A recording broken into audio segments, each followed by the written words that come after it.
Hi, I'm Katherine Ashmore, and welcome to the Mindset Exchange. Today's conversation is with someone I know personally and have worked with, life coach Michael Serwa. Michael's known for being direct, very direct. But what I've always appreciated about his style is it's never about ego or provocation, it's about clarity. You always know where you stand with him, and we think similarly on this. In my experience, that's a form of respect.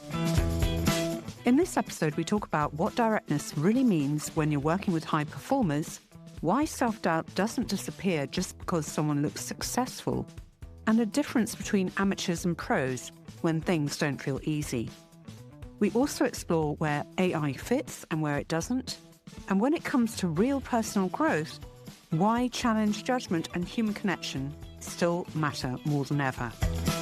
If you're someone who expects a lot from yourself and values honest thinking over comfort, I think you'll appreciate this conversation. Let's go.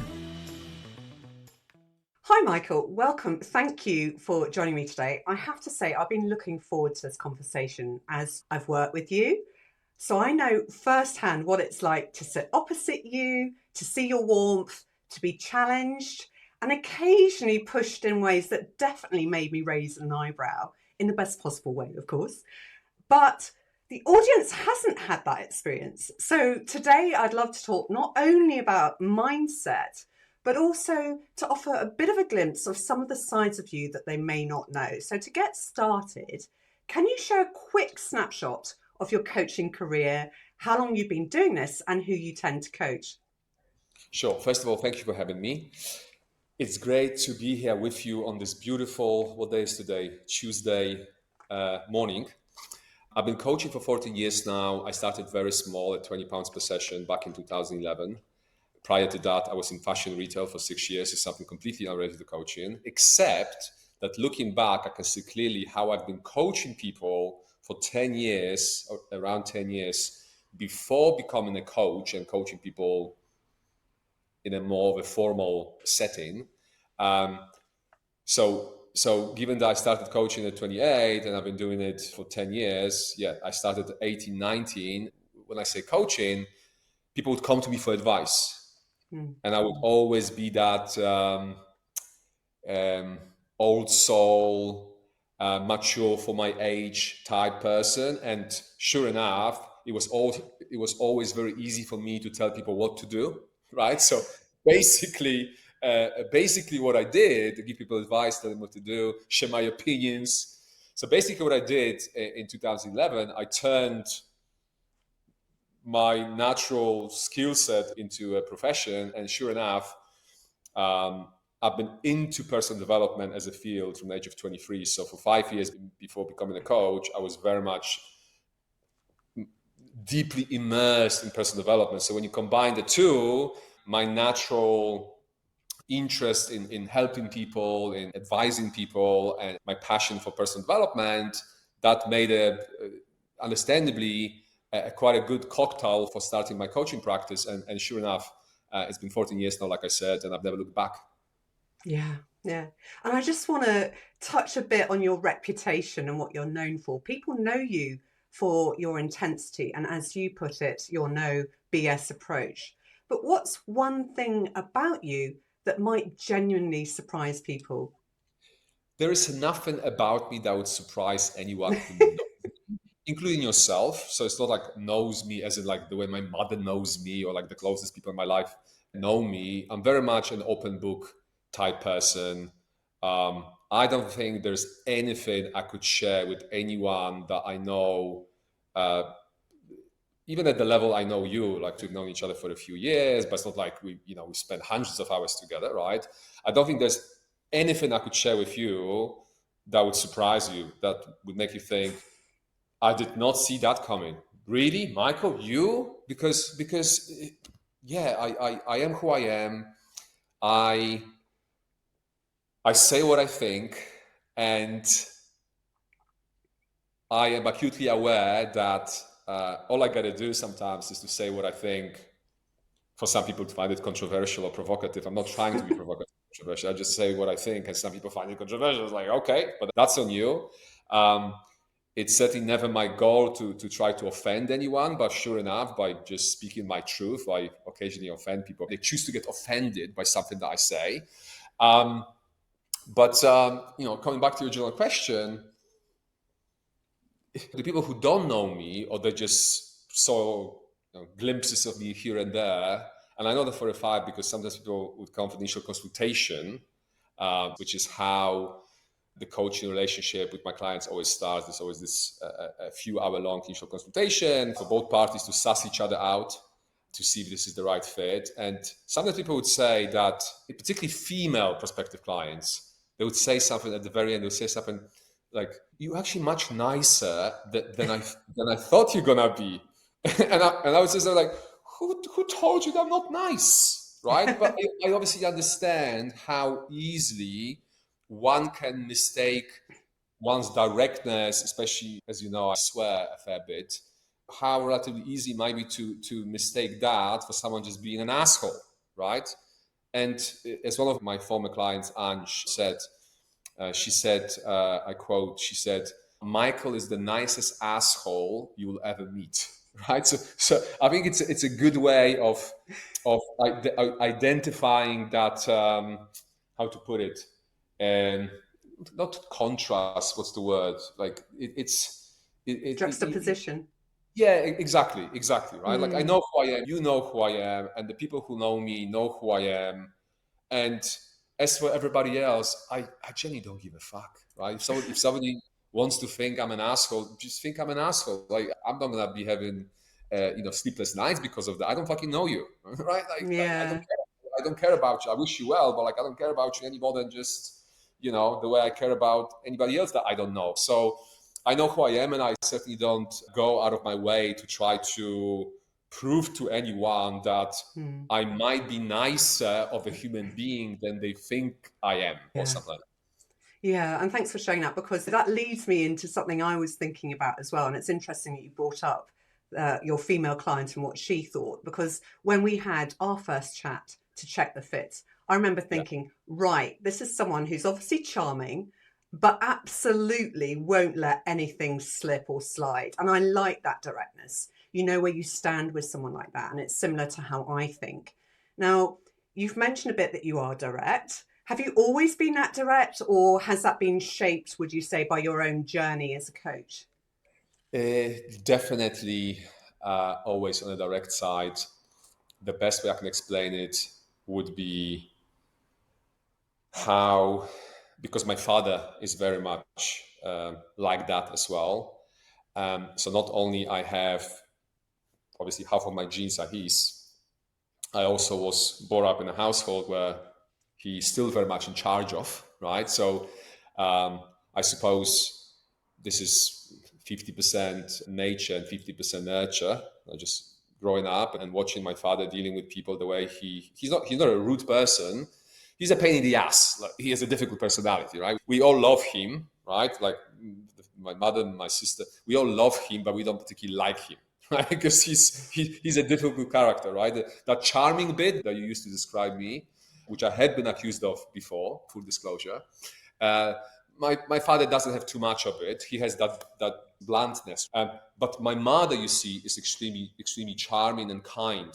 So I feel like a good blend of my father's assertiveness and directness, but also my mother's kindness and empathy and compassion, which my father is not known for, right? Mm. But but yeah, to your question, for as long as I remember, even as far as kindergarten, let alone primary school, I would always say what I think, and I didn't have that thing that most people are like, oh, it's a teacher, or it's a not that I've had so much contact with police. It's a police officer, so therefore it's like, no, I'm a human being. You are a human being, and I need you to talk to me with a certain amount of respect, regardless of who you are.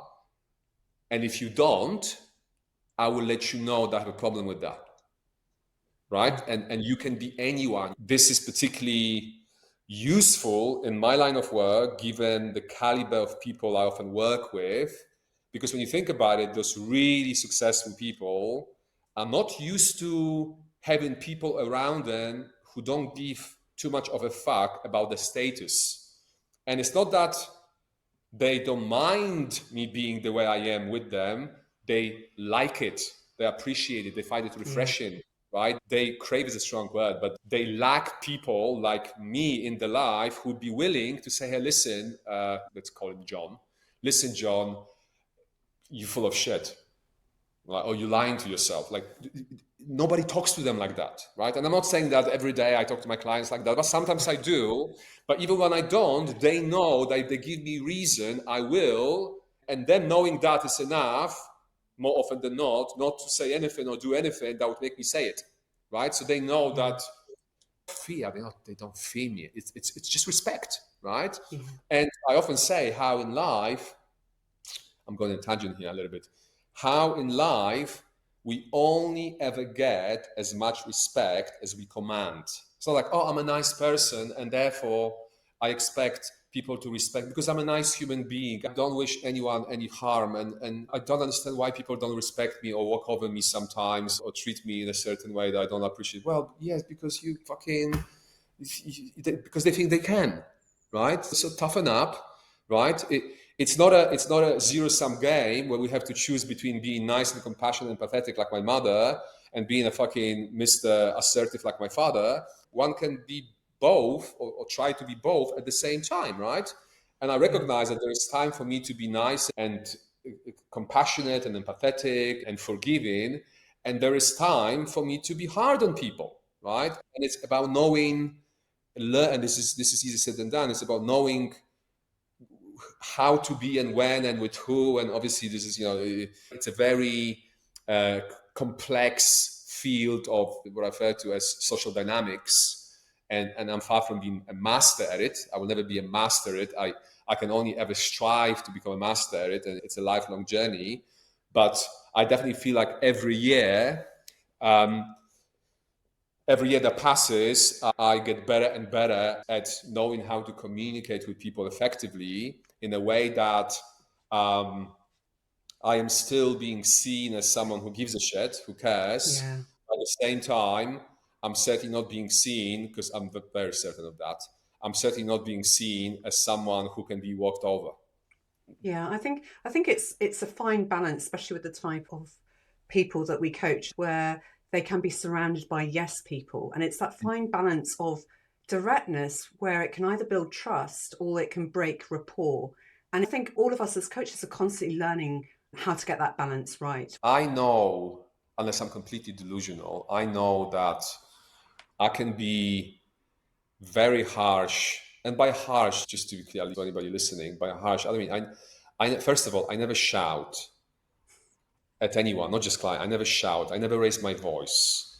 I swear a lot, but I never swear at people. Right? So when I say harsh, I don't mean like I'm exploding here. It's like, John, what the fuck did you do? You say, like, no, by harsh, I mean just direct, right?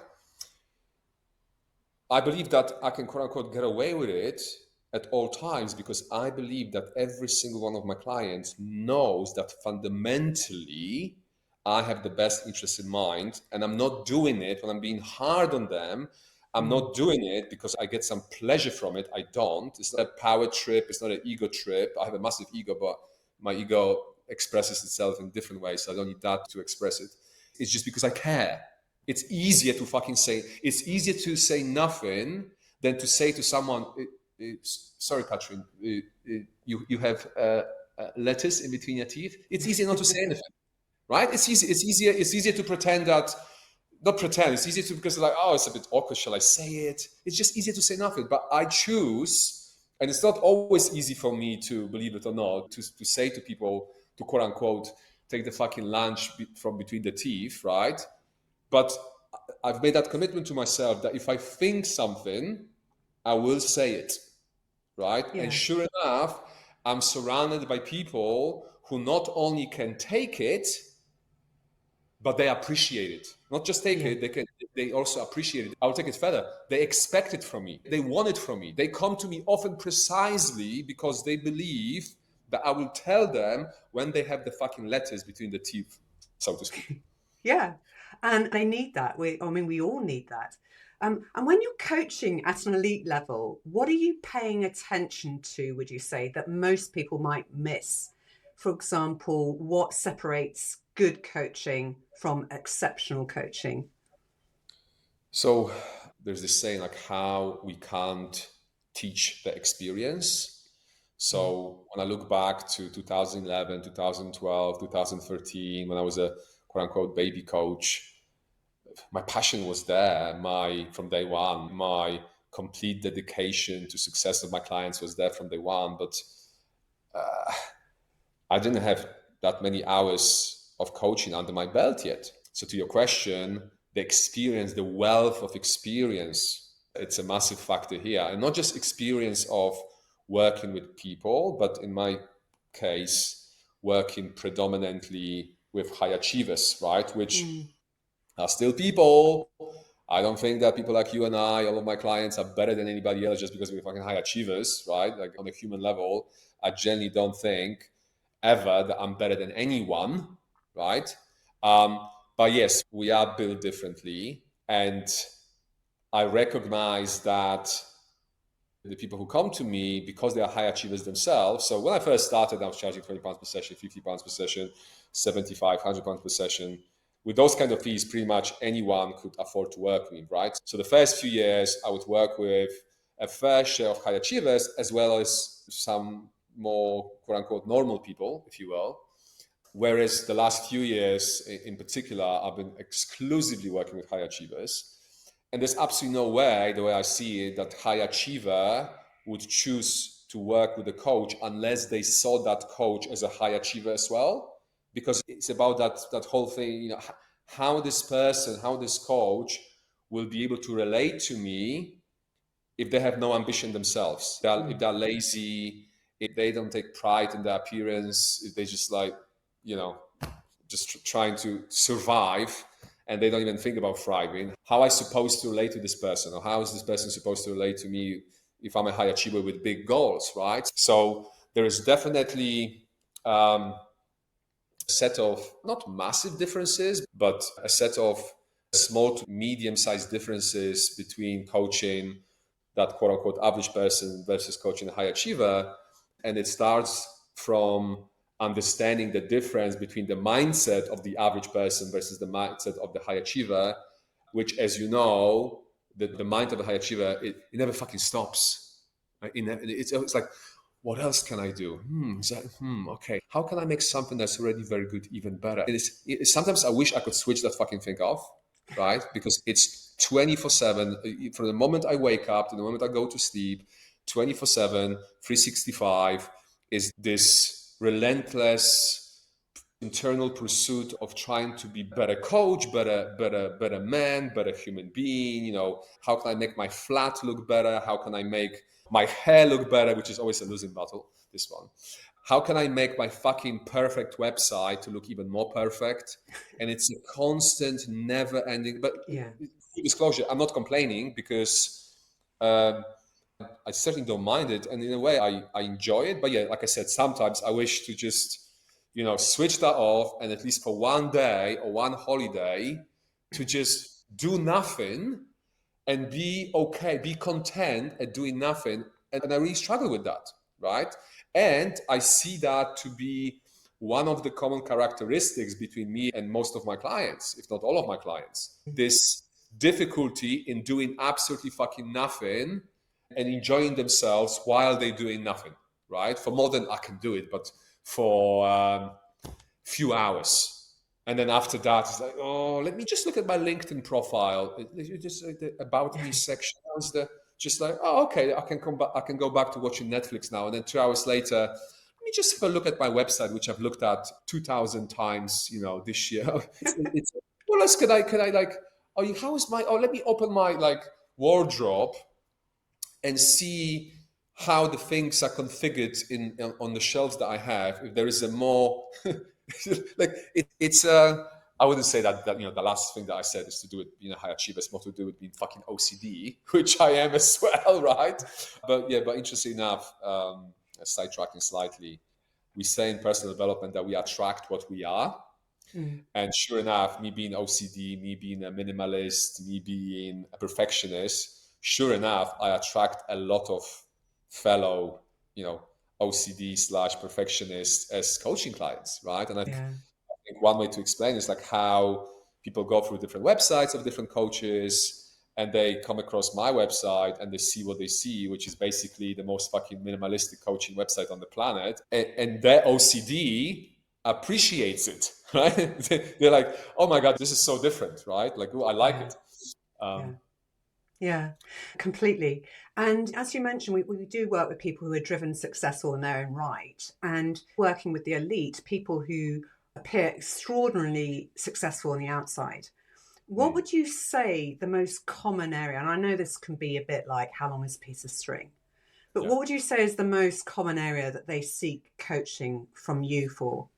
Yeah, it's definitely not. There are exceptions, but if we're talking about those most successful clients or prospective clients who come to me, successful as in financially successful, to be clear, um, as you can imagine, they certainly don't come to me for me to help them to make even more money. It's not about the money for them. It's about how they feel like other areas of their lives are not where they could be. And sometimes, sure enough, they build the financial success to the detriment of those other areas, right? So by other areas, I mean predominantly relationships, health and fitness, right? Those two areas, right? Because when you think about it, no matter how much money you have, if you don't have a good network of people in your life, whether it's family or friends or whatever, a team of some sort,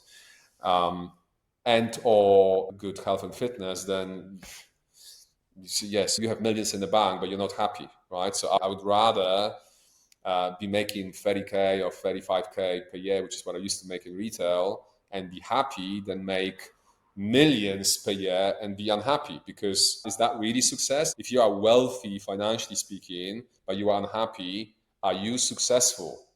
Not to my definition of success. My definition of success is having a 10 out of 10 life. And in order to have a 10 out of 10 life, we obviously need to consider all areas of life, not just one or the other, right? And the way I see the three core areas that we need to look into, or we need to look at and sometimes into in order to improve them, is in no particular order: our professional life, our personal slash dating life, so relationships basically, and the third one is health and fitness, right? And when we have those three where they need to be, and obviously there's no one size fits all type, like number of this financial or like the people in our lives or body fat percentage, whatever. So whatever that is for you, whatever you feel like you need in order to feel like, okay, I have enough, right? Yeah. I have enough money to not to worry about it too much. I'm happy with the relationships that I have in my life. They don't need to be perfect. Like nobody's gonna have all the relationships in their life being perfect, right? Like I was talking about my dad. I love my dad, but fuck me, talking to him, I call my mother a lot. She's the closest person in my life, and we always have a great time, and we can talk for hours, like literally. And it's like, what did we talk about for the last an hour and a half? Just right?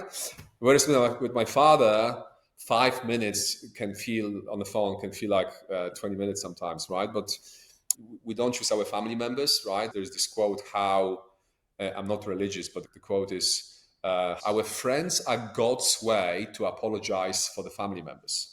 Right? Because we don't get to choose our family members, right?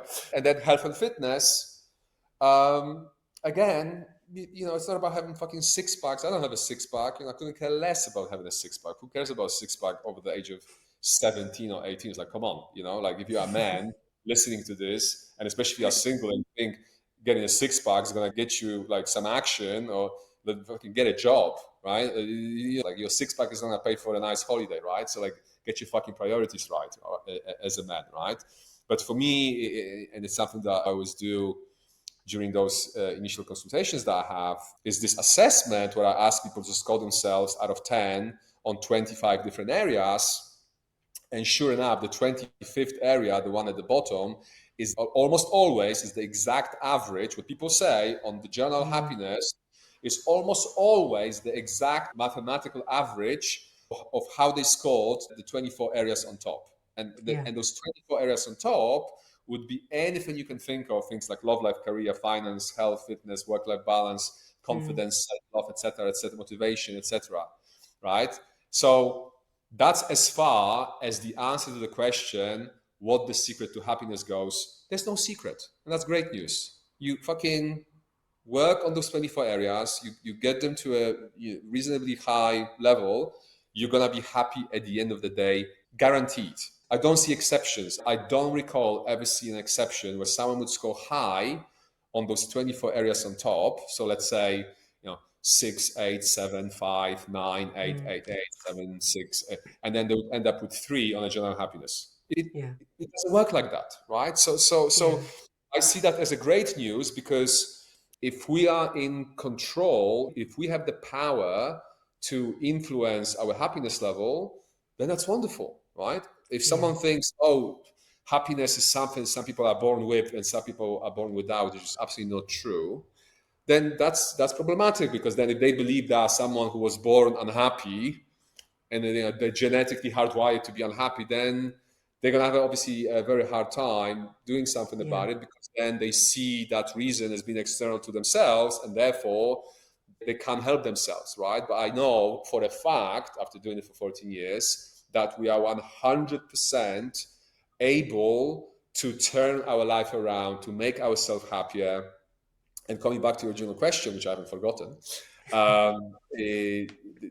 those elite clients, yes, they come with often a lot of money to the name.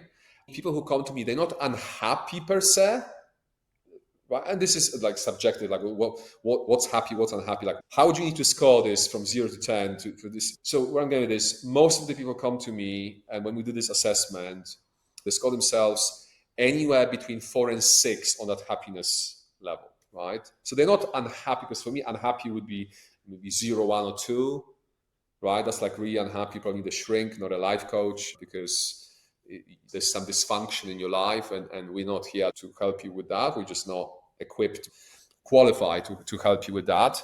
But you certainly need help. In fact, you need more help, obviously, than the person who's 4, 5, or 6 on the happiness level, right?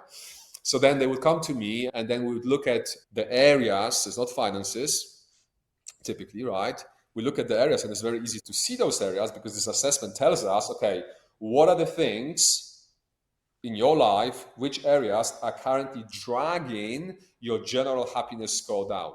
So then we Mm. identify those areas, and sure enough, people come up really fucking smart. So like, oh, I didn't realize until I came and saw you today that my love life was shit, or you know, my my fitness. I mean, they're very self-aware, right? And then sure enough, the coaching process is about the journey I take them on is about improving the areas which are currently bringing that Yeah. happiness, the sense of contentment down. And Yeah. then we do the work that we do, and then sure enough, when we do this assessment, typically a few months later, when we do it for the second time, the areas that we were working on, the scores went up. And sure enough, because they went up, now the general happiness score, more often than not, is at 8 out of 10. So it Yeah. goes from 4, 5, or 6 to begin with to typically 8 out of 10 by the Mm. end of the And, process. and it's amazing. Thanks for sharing that, Michael. It's amazing, actually, how many different things feed into it that a lot of people really aren't aware of. I mean, for Mm, example, sometimes I say, what's your score with fun? And they haven't thought about having fun mm, for mm, a mm. very long time, which Yeah, has a marked impact on happiness. I mean, it really is a privilege. One of the yeah. things I wanted to ask about was, despite all of that success, there's also something that maybe isn't talked about a lot with these type of clients, which is no matter who we are, we all get self-doubt. And 100%. when you're thinking about what does self-doubt look like at that level, what would surprise people most about it, would you say? Oh, the number one thing the quote unquote average person will be very surprised to hear when it comes to successful people, financially successful people, is how they doubt themselves as often, or at least almost as often as everybody else.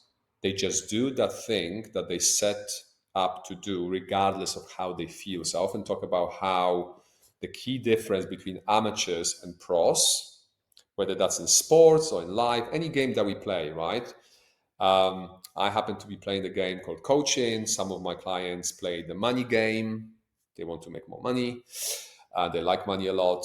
I'm not allergic to money, but that's never been my drive. Like money has never been my drive. But at the same time, I totally understand that for some people, for many people, that's the drive, right? And I help them with whatever they need help with. For some people, it's fitness and health. For some people, it's trying to sleep with as many people as possible. Each to their own kind of thing, right? But in terms of self-doubts, we all have self-doubts. I have self-doubts after 20 years almost of personal development and coaching for 14 years. Yeah, the imposter syndrome, like so many of my clients suffer from imposter syndrome. And it's not something that, again, the average member of society, like, really? I mean, this person is freaking CEO of, they make $1 million a year, 5 million a year. Surely they feel great about themselves at all times, right? They absolutely don't. They absolutely don't.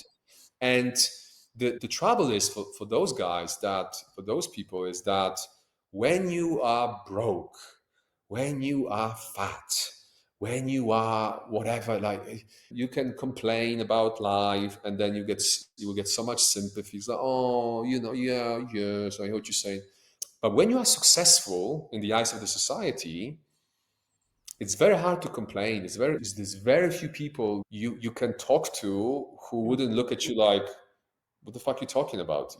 Haven't you collected $500,000 bonus from Morgan Stanley last February? Like, you have no right to complain. Whereas I stand for the rich people, right? Because I've met so many of them. I understand them. I got to understand them on a very deep level. At one point, I became rich myself, right? So I can also speak from a personal experience. Money solves a lot of problems, but it certainly doesn't solve all of the problems. Far from it, right? And and it certainly doesn't solve the problem of occasional self-doubts. Yeah. Back to your general question, right? And it's that difference between amateurs and pros that I was talking about, how the amateurs in any discipline, any area of life, sports or any area of life, amateurs do what they know they need to do when they feel like doing it, when they wake up after a good night of sleep and they got a nice text from someone they went on a date with 2 days ago, and they feel all motivated and cheerful. It's like, oh, yes, I can go to the gym today. Oh, so the sun is shining, right? But then on a day when they feel like, it's fucking pissing rain, it's like, oh, my date bailed on me, or like I didn't sleep. It was like, the gym, no, I'm gonna skip the gym today. That's the amateur mindset, right? And as long as someone has this mindset, they will forever be fucking amateurs. Because then the pros on the other side do what they know they need to do, regardless of how they feel about doing it. Yeah. They get up and fucking execute on what they need to execute on, unless something really terrible happens, like they break the fucking leg or they lose a loved one, right? So obviously there will be times where, I don't care how much of a pro you are, you will be affected to the point where you're going to need to adjust or either skip completely or adjust your routine. I understand that, but for the most part, I'm thinking about my client, Steve. So Steve won bronze medal rowing for Team GB in Beijing in 2008. I remember working with Steve back in 2016, 2017. I remember him telling me how, when he was preparing for the Olympics, when he was in his 20s, how rowing, right? Fucking hell. It's not ping pong, right? You are in an indoor hole somewhere, and you just, I'm sure to get to that level of ping pong to enter Olympics is super hard as well. But rowing in the middle of the English winter on the river somewhere, I remember him describing it to me one time, how when he was playing Olympics, like 5 o'clock in the morning, he's rowing in the middle of the winter, pitch fucking black, pissing rain, right? And I'm thinking to myself, I mean, this guy's fucking crazy. But It's discipline. yeah, but if you want to enter Olympics, like I would never in a million years do what he did, right? Be on a fucking boat and rowing for hours in a piss. I wouldn't do it on a sunny day. Yeah, I mean, it's an incredible mindset, isn't it? But Yes. given the discipline and that way of thinking that they have, or we have, that where you will do things even if things aren't going your way, you'll still keep going. Even if Yeah. you're unwell, you'll still keep going. That sort of mindset. Do you Yeah. ever see high performers hitting an internal ceiling where their mindset actually holds them back more than their ability? And if so, what usually causes that, would you say? That's an interesting question. And speaking of self-doubts, or coming back to speaking of self-doubts, what could cause that internal block is,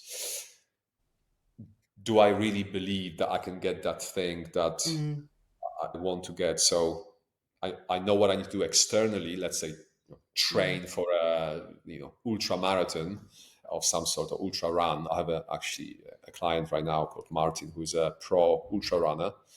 He recently won. He wouldn't mind me sharing his identity because I was talking about him on my LinkedIn with his permission. So the world knows that he's a client of mine. He recently won ultra trail running race in Brazil, 330 kilometers. Mm, amazing. 200, he won, so he's a world champion. It took him, if I remember correctly, 46 and a half hours. 46 and a half hours, no sleep, no, you can take breaks, but the longer breaks you take, the less likely you are to win the fucking thing, because then Yeah. other people start to running, right? So using someone like Martin as an example, he knows, he's been doing it for a while, he's very experienced, he's one of the best in the world at what he does. He's an elite athlete, literally an elite athlete in his discipline. He knows, and we talked about it, I've actually learned a lot about elite mindset in the context of elite performance in sports from Martin, because we did have a series of conversations about it. It's like how he knows that on a technical, if you will, or external level, he has all the knowledge, all like everything he needs, right? Because he knows what he's doing. And he told me, I remember, very well, him telling me that when it comes to ultra running, and ultra running, as I've learned from him, ultra run, anything beyond the length of a marathon, any race that is longer than the length of the marathon, be considered as an ultra race or ultra run. So yeah, very long runs, basically, right? So he told me that it's not about the physical ability, right? Because all those ultra runners, or let's say the top 1,000 of ultra runners, would have a similar level of technical ability. It's the mindset. It's who believes the most, Yeah. right? And who is, like, to your question, who is the most effective in overcoming those inner, and I can't even begin to imagine what must be going through the head of someone who is consistently running for some races. This was relatively short for him, 46 and a half hours, but some races he would run for around 75 hours. Mm. For me, staying awake for 75 hours, doing my favorite thing, coaching, dating, drinking wine, watching Netflix for 75 hours without sleep, I don't think I could do that, right? Yeah. Yeah. And now he wasn't doing that. He was running. And if he doesn't place the first, he places the second or third. I mean, he's, like I said, top, top, top, top. And he said it's all about the mindset. It's Yeah. all about the mindset. Who wants it more? Who can, these are not his words, but that's how I understood it. Who can override that internal voice that tells you to stop? Because Yeah. obviously, when you think about it, in a situation like that, and this will apply to any areas of life, most Yeah. areas of life, because when you think about it, the nature is not interested in us thriving. That's not in nature's interest for us to thrive. The only thing the mother nature cares about is our survival, right? So we can survive, so we can make babies, so the human race can, right? So every time, so this is the best way I can explain it. Every time we attempt to do, or we think about doing, or we try to do, or in Martin's case, we are already doing it, our mind will try to play any fucking trick imaginable, right? We'll try to do everything that it can because the nature will be communicating to the mind, and the mind will be communicating to us, and we are not our mind, is how I see it. So the mind will be like, come on, Martin, you've been running for 10 hours. Take a break. You are allowed to take a break. You can fucking take a nap. You can sleep for an hour, because those races, like, you can run, you can walk, you can stop, you can sleep, you can eat, you can make phone calls, you can do whatever the fuck you want. It's just whoever gets from A to B the fastest is the winner. So let's bring it, because this is obviously extreme. We're talking about extreme level of an athlete. But we can bring it to the level of someone who is single and wants to meet someone. It's like, oh my God, fucking online dating apps and going on dates is so much hard work, and then dealing with rejection, which is inevitable. I don't care who you are, you're gonna get rejected more often than not. You're gonna be ghosted, people will bail on you, and then your mind will be like, just leave it, just don't worry about it, just, no, you're okay being single. And you know deep inside that you don't want to be single. If you don't want to be single, you know deep inside that that's not what you want. And then it's like, yeah, I suppose I should maybe at the very least create a fucking Hinge account or Bumble account, right? But then it's like, oh, it's like all those guys, like if it's a woman, all those guys, they're so fucking lame, and they send the same messages, like they copy and paste, and like go on dates, and they don't look like the pictures half of the time, because they post the pictures from then when they were 40 and then they are 60 now. It's like, I know it's messy, but if you want the things that most people do not have, you need to be willing to do the things that most people are not willing to do, right? Yeah. And yes, whether it's an ambitious fitness goal, whether it's an ambitious dating or relationship goal, because I was talking about single people, but it's the same when we are in a fucking relationship with someone. It's fucking hard work. I've been in five, to be exact, regular relationships in my life. This shit is harder, and I consider myself as being good with people, right? Comes with the job, right? Being in a fucking relationship, living with a woman, and I love women, so it's like a sexist thing, but living with a woman with a very feminine, because that's my type, with living with a very feminine woman in one space, it's fucking harder than running a business. It's hard work. But then what's the alternatives? Like, for most people, so I'm an exception. I'm single by choice, and I want to remain single, right? But I do recognize that I'm just different. But the vast majority of people, including just about every single one of my clients that I can think of, is either in a relationship or want to be in a relationship. Like, well, it's fucking hard work. So if you know where you want to be in this relationship, what do you do about it? Are you trying to fix it? There's always something that you can do, unless you convince yourself that you can't. It is what it is. It's like, with fat people sometimes, oh, what you got to do? I mean, I have thick bones. And I say, yeah, thick bones, my ass, right? Like, I will show you someone who has even thicker bones than you, who has lost weight. So don't give me, like, you can feed yourself with this bullshit, you can feed other people with this bullshit, but I'm not buying it, right? I'm big on taking a personal responsibility. And as I said before already, like, how, when we look at it like that, when we understand that we are in charge of our destiny, if you will, we are in control of our happiness, that gives us an enormous amount of power Yeah. to change whatever we need to change in order to build the life we want to build for ourselves. Yeah, exactly. And once you take back that power, it's very liberating because it's up to you then.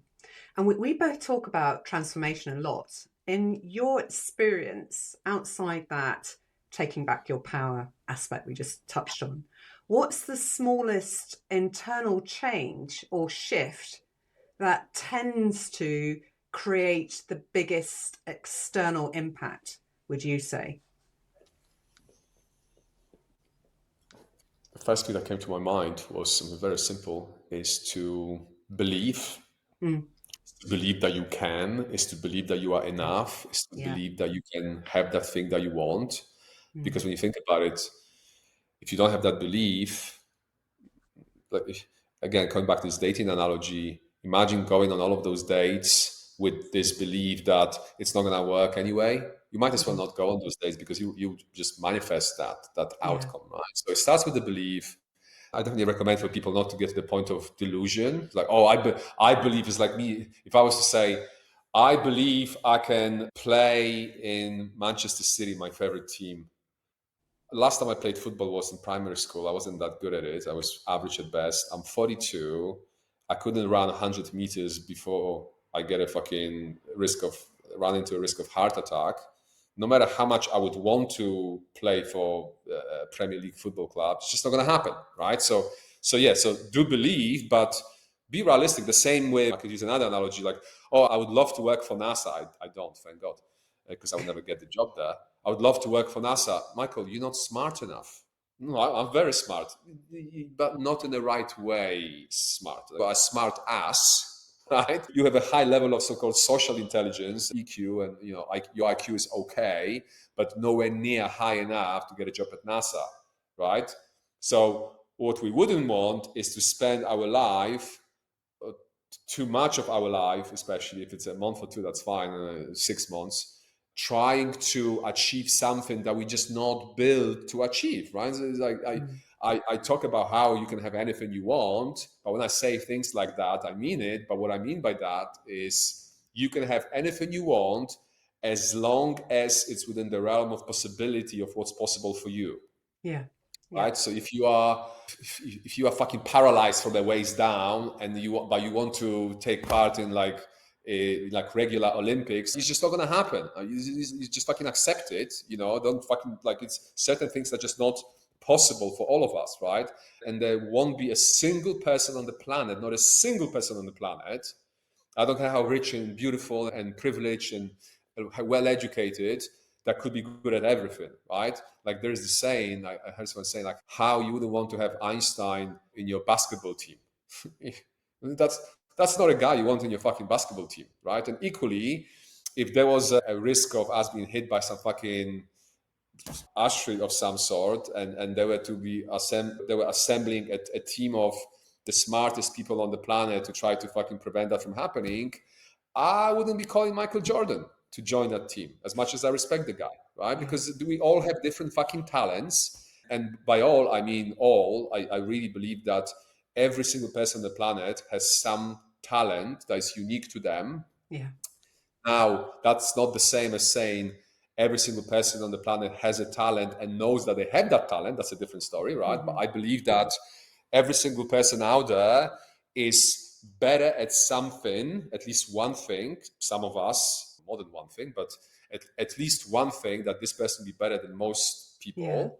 It's about recognizing that is true, or that could be true at least, and then identifying what that thing is, and then not taking it for granted, because some people, and I've seen that, how sometimes people would have that talent, they'll be aware that they are very good at that thing, but because as human beings, we normalize the things that come naturally to us, they don't see it as a big deal. I'm like, do you realize how good you are at, I don't know, writing?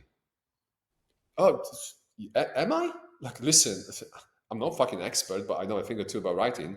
Your writing is really fucking good, right?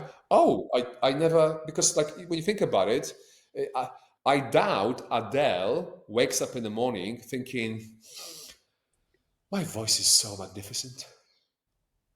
Or Ed Sheeran wakes up in the morning, not that that's not my type of music necessarily, I'm just using those well-known. Ed Sheeran waking up, I'm so fucking talented. Right? Because we normalize what we're good at. And the idea is to stop sometimes, like, hold on a minute. I think I'm really fucking good at this thing. And I had those multiple people. If we're really lucky, our parents would tell us, or our teachers, somebody, a mentor, coach, or some sort of person that we trust and respect will help us to identify that thing. And then we can double down on it. But I really believe in human potential. Yeah. I really believe that we are capable, not just high achievers, we are capable of much more than we give ourselves credit for or permission for, right? And there's so much untapped potential out there in all of us, myself included, I'm sure. It's not like, oh, you know, I'm the hardest working person on the planet. I never procrastinate. Of course I fucking procrastinate. And I do a lot. Could I do more? Of course I could do more. Everybody can do more. Elon Musk could do more. Should he do more? I wouldn't recommend it. He's gonna fucking, run himself to the ground. But we all can do more. Doesn't mean that we have to, but the potential is there. There are people who, starting with coaches, right? I suppose starting with friends, but if not, then coaches. There are people out there like you and I who literally get paid. This is our day job to help people identify those talents and then help them get the most out of those talents. Why not using that help? That help is available, right? Yeah. Widely available.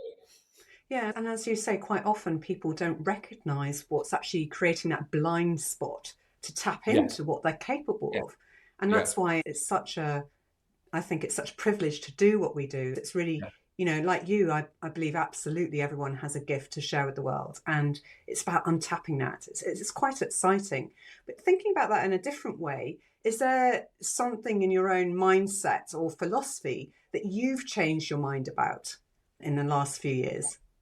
When I found out that I needed, because it wasn't my decision, the place I used to live in Mayfair for 11 and a half years till recently, um, there were 12 penthouses on top. That's why flat two was on level 6, which would confuse the shit out of people. Like, how come number 2 is on level 6, right? And the reason why it was like that is because in the same building owned by the same landlord, there are 5 floors of offices underneath.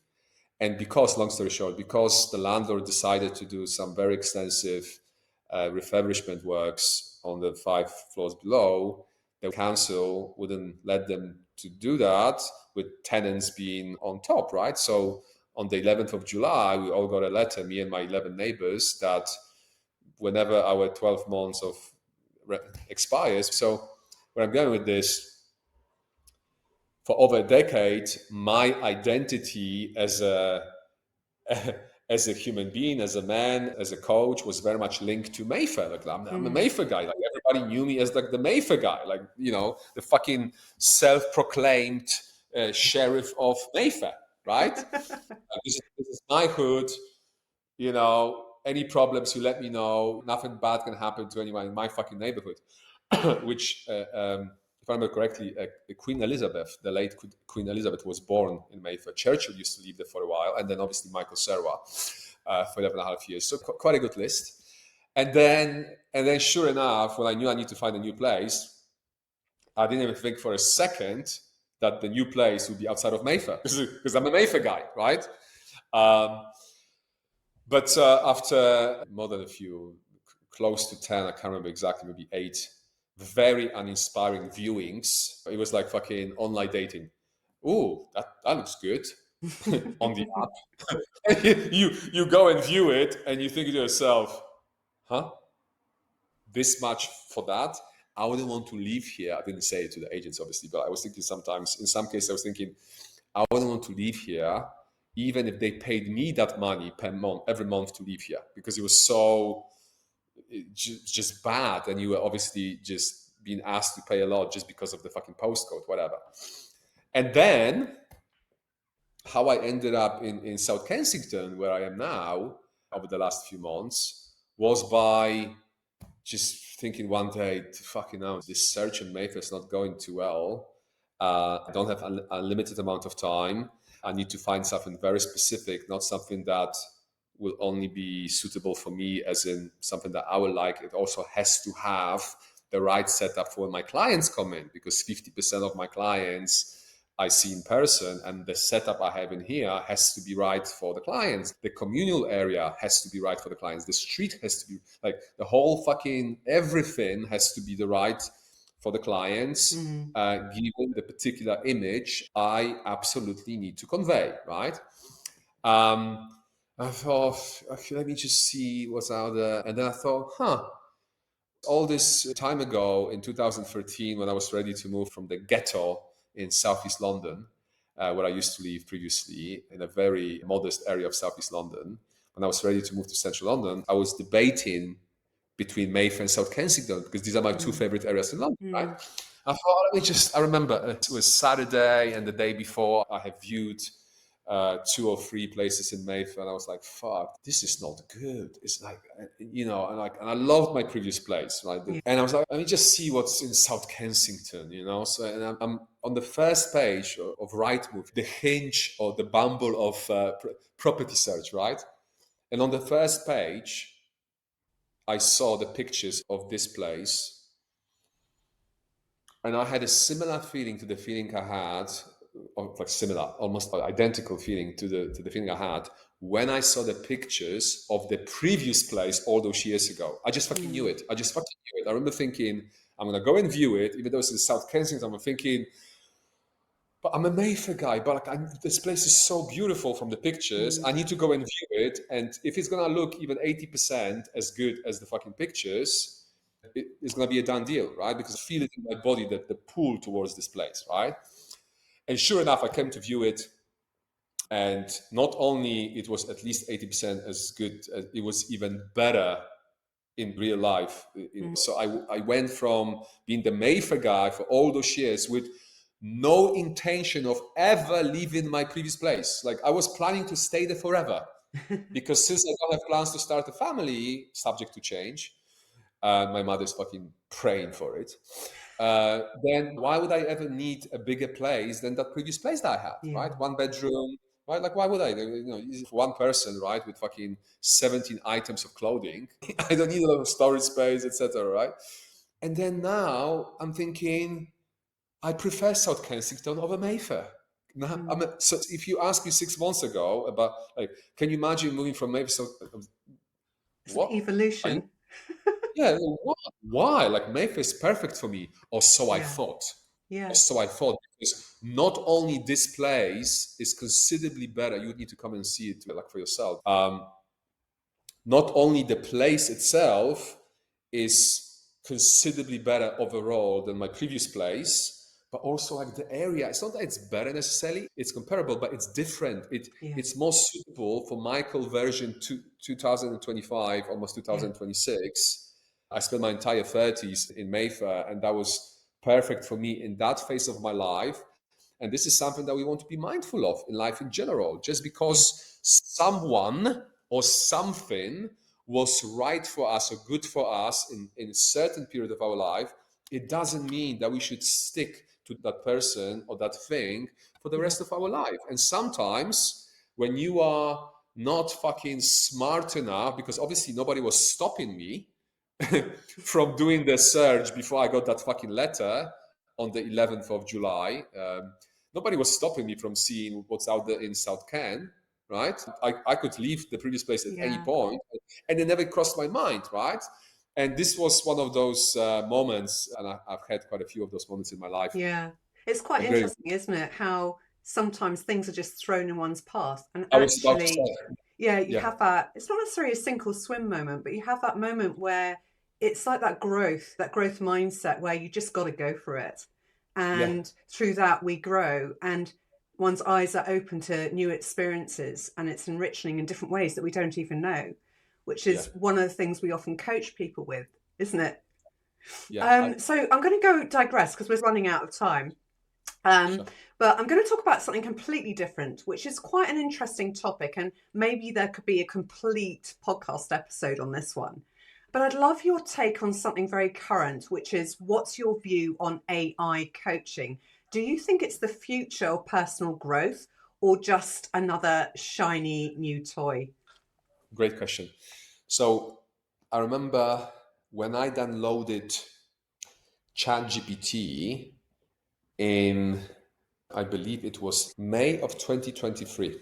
Mm. I was the first person, not boasting, I'm just reporting, but from what I remember, I was the first person I knew who I heard about it. I was like, I'm not a super early adopter when it comes to things, but like I'm always often on the early side, right? Like, oh, let me just download it and play it, like whatever, right? So, and I know because then I remember how many clients at the time I've introduced to ChatGPT. They heard the name, but they didn't have it on the phone. I was like, hey, ChatGPT, like, oh yeah, I heard about it. Let me show you how it works. And I would have it on my iPad.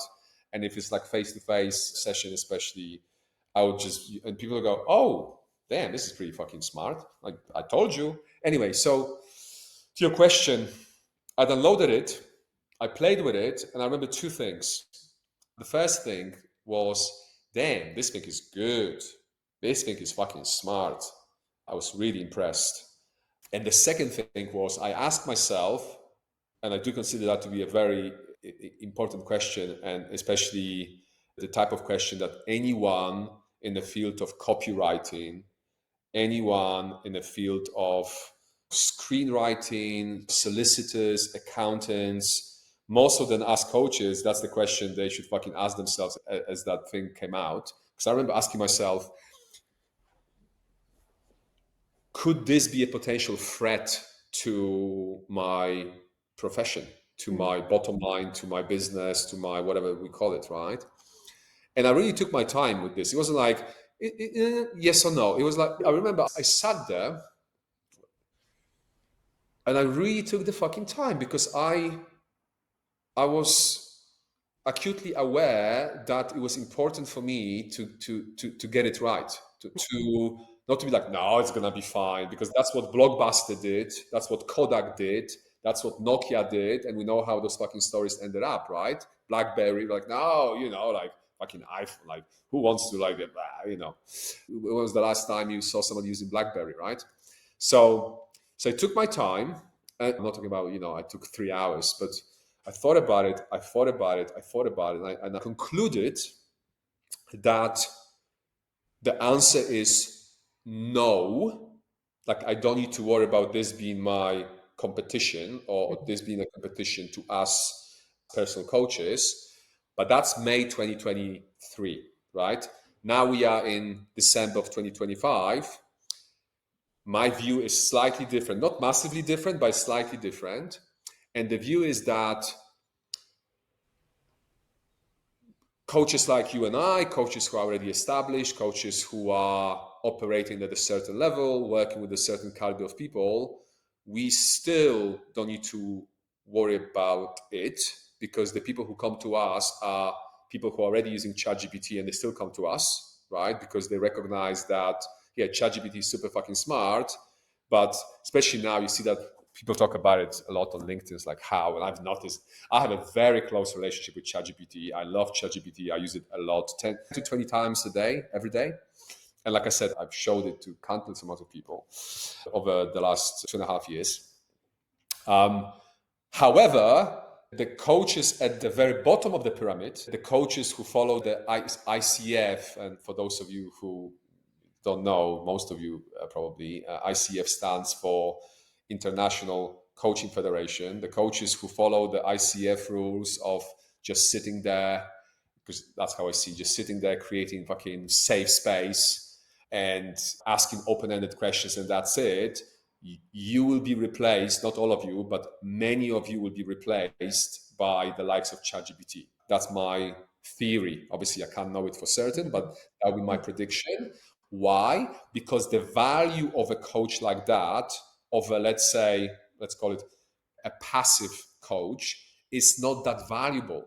ChatGPT already, and obviously ChatGPT is the dumbest it's ever going to be, right? At any point, ChatGPT and the likes of ChatGPT, Gemini, and all of those other platforms are as dumb as they will ever be. They will only get smarter and smarter and smarter. And already I can see how ChatGPT and the likes of ChatGPT can do exactly this, not dissimilar job to the job of the coach who's just sitting there asking good questions, right? And not sharing any opinions. So obviously ChatGPT shares opinions, but just because it shares opinions, it doesn't mean that people will necessarily be smart enough, blindly follow those opinions. Because if there's one thing I've learned about ChatGPT, and like I said, I really fucking like it, it does have a tendency to be quite agreeable, yes, right? I was just going to say. And that's not what, certainly not high achievers want from their advisors or coaches, right? That's why I made that separation between how people like you and I, people who work with a different type of clientele, those people, I think, and I really hope I'm not getting it wrong, because otherwise, I'll be in trouble in terms of not having any clients, because people will be just talking to AI agents or AI tools instead. Especially people of a higher caliber will appreciate getting a take of another human being, someone that they trust. And also, one thing that, as we all know, one thing that I don't care how intelligent those tools become, one thing they will never be able to do is to replace the human connection. Yeah. Right? 100%. Because it's even if Elon Musk is talking about those guys being around by, I heard by 2030, the fucking robots, they're just gonna have a robot like, hey, can you bring me a glass of water? And like, first of all, I don't want to have that thing in my fucking house. We'll see when we get there, because I don't want to have a girlfriend here. Why would I I don't want another human in my house. As much as I love people, why would I want to have a fucking machine, right, with eyes and leg? Like, it's not my thing. But even when that thing looks like a human and sounds like a human and is, smarter than all of us put together, which already is, ChatGPT is smarter than all of us put together. Like, it has the PhD in everything, right? Yeah, even at that level, I know there's going to be a percentage of people who won't mind it, and there will be definitely already romantic relationships between humans, guys, obviously, not so much women, guys with like having like AI girlfriends, right? And I think that around, my estimate would be that 10, maybe 15, maybe, depends how similar to humans they will look. Maybe up to 20% of guys will end up in relationships with AI robots, right? And obviously those are not the guys that are having a huge amount of success with the ladies today, right? So between being alone and feeling like I'm actually with them, between that and having an AI girlfriend, I would probably prefer AI girlfriend, right? But for most of us, we will be utilizing those tools just like I utilize it, like I'm sure you utilize it, to help me with things. But at no point I see how I'll be replacing humans in my life in any capacity with AI tools, because I do fucking appreciate and love human connection. Yeah, yeah, and that's why I think, because a lot of people in lots of different industries are obviously worried about how AI is going to impact them. And I think in terms of personal development or personal growth, the word personal gives it away, doesn't it? It's what makes us human. And Yeah, currently, who knows what will be in the future, it just doesn't have a sophistication to pick up on the complexities of human nature and behavior, or yeah. the nuances, or the different dynamics that are so bespoke to every human being, and that power of connection. So, yeah, I have a similar view to yourself, actually, Michael. I can see why it's appealing. And I think for the everyday single goal focused stuff, it can be helpful. But for transformation, that's where I think you really need to see a real coach. I mean, we could go on that subject for a long time, so I'll just go on to something else. Okay, so having had this conversation, we've covered quite a lot here. So thank you so much, Michael. If anyone who's listening was to walk away with one thing after this conversation, what would you like it to be? Get a coach. How did I know you'd say that? That's Why? a Why should they get a coach? that's a universal answer I always give to questions like that, because I believe that having a coach, and by coach I don't mean a life coach necessarily. Get a life coach if you want to improve your life. Get a fitness Yeah. coach if you want to improve your fitness. Get an accent coach if you want to improve your accent, like I did 12 years ago. I don't know how many Polish people you've met, anybody listening, but they don't typically sound like me, because I'm a fucking genius and I came here at 22 and I've learned to speak with the accent. Obviously, I still have an accent, right? But no, I spent 6 super fucking boring months with Tamara, my, bless her, great woman, my accent coach, to make me sound, excuse me, to make me sound the way I sound now, to not to butcher this beautiful language too much, right? So I see coaching as the ultimate shortcut. I think it's dumb as fuck to try to do everything ourselves. This is, guys are the worst. Women are much more sophisticated when it comes to that. Guys, I'm a man. I shouldn't be asking for help. I should be able to do it myself. That would be like me saying, okay, my fucking shower broke. I'm not gonna call my handyman. No. I'm not gonna call a plumber. I'm a man. I should be able to fix it myself. So let me go on fucking YouTube and spend half a day trying to learn and then get the right tools and get the right. Just because I'm a man, right? I should be able to fix it myself. Or like my car breaks, I don't drive, but like my car breaks, I know nothing about cars. No. No. I'm not gonna take it to the car mechanic. I'm a man. So I don't see the difference between fixing a shower, fixing a car, and fixing life, accent, fitness. It's just different areas, right? Yeah. And just like we use a plumber or a car mechanic as a shortcut to get that thing that we need fixed, we should absolutely consider using different type of coaches for different kind of things in order to get to our goals sooner rather than later. Yeah, absolutely. Just one final question, and I always finish with this one on the podcast because I always find the answers fascinating from my guests. Is there one book, other than your own brilliant book, of course, that you'd recommend to people to read, and why? Sure. Let me see if I can get there without ruining the frame too much. So, what does a life coach who doesn't cook have in a kitchen drawer? A bunch of books, and the best book I've ever written is, let me just get it straight. It's this one here. Mm-hmm. If you move it slightly over to the center a bit, just in front of your face a bit more. Can't see it the other way. Hold on. Wow. It's an awful title. It's an awful title. But Naval is the one word that needs to be remembered for anyone interested in checking him out.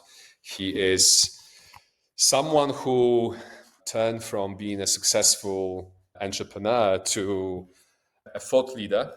He started posting on what used to be called Twitter many years ago. And he has this incredible, he talks about personal development a lot, even though that's not the field that he came from, right? But he just has this incredible way of articulating himself. And this book is not written by him. It's written by somebody else who basically, with his permission, I'm sure, got his best articles and best tweets and put it together in a book. And this is the book, apart from my own book, which I give to people. This is the book that I've given the second most, because it's just fantastic. And sure enough, he talks about the things I always talk about. So happiness, health, and wealth, like how we want to look at those three areas. And the good life is on the intersection of those areas. And sure enough, when he talks about happiness, he talks about the importance of relationships with other people. That's the book. He uses a very simple and clear language. He's a very smart guy, but he speaks in a very easy to understand way. But there's definitely more depth to the way he writes, and therefore that's the book I recommend the most. Well, thank you very much for sharing that, Michael, and also for your time today. It's been lovely to talk. Thank you for having me. I had a blast. Yeah, me too. You're welcome. Bye for now. Thank you for listening to the Mindset Exchange podcast. That was my conversation with Michael Serwa. Performance comes from how you think, decide, and respond all the time, not just when things run smoothly. If this conversation gave you something to reflect on, feel free to share it with someone who'd appreciate it. See you next time.